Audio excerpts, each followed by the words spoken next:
When my son was, I'm going to say 14 years old, I was living in um,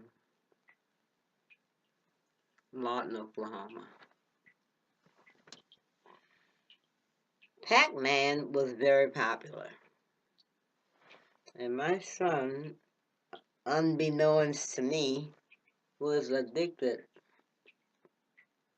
So one day I came home from work and I put my purse on a table by the door, had a bunch of quarters.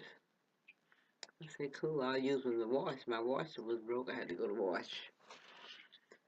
So after I had a shower and stuff, I thought I'd get the washing over with, and I went to get my purse, and the quarters were gone. My son was in his room, my daughter was in the living room. I said, what happened to them quarters? And my son came out of his room, he was headed out the door. I said, did you see some quarters? And when I said that, he ran. He just ran out of the house, and I looked for that boy. Me and his daughter, me and his sister jumped in the car. We looked for him. I mean, all night. Came home, then we went back out, and about 2 in the morning, there's a 7-Eleven on the corner of my house, and my daughter and I was in the car, and we was headed that way, and we spotted him and his little friend, this little white guy he hung with, and both of them, they were filthy, and they had pop bottles in their hand, and they was going into 7-Eleven. I mean, that's 2 in the morning.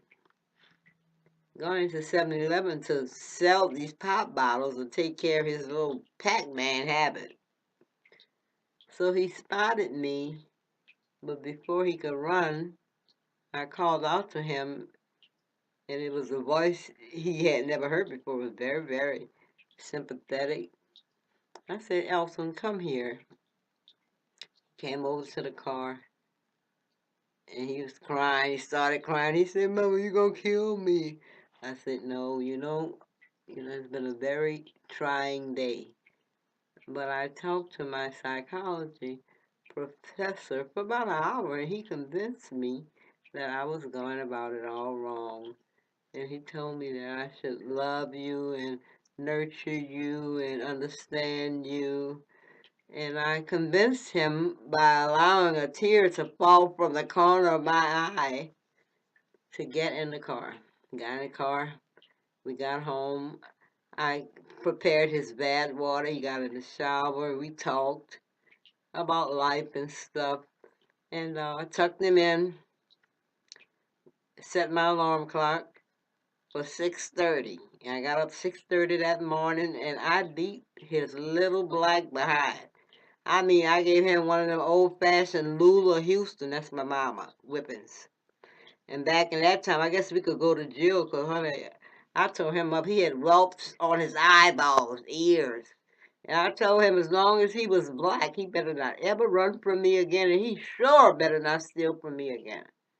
And believe me, if he was alive, he'd tell you he never once again ran from me again, and he never stole from me again.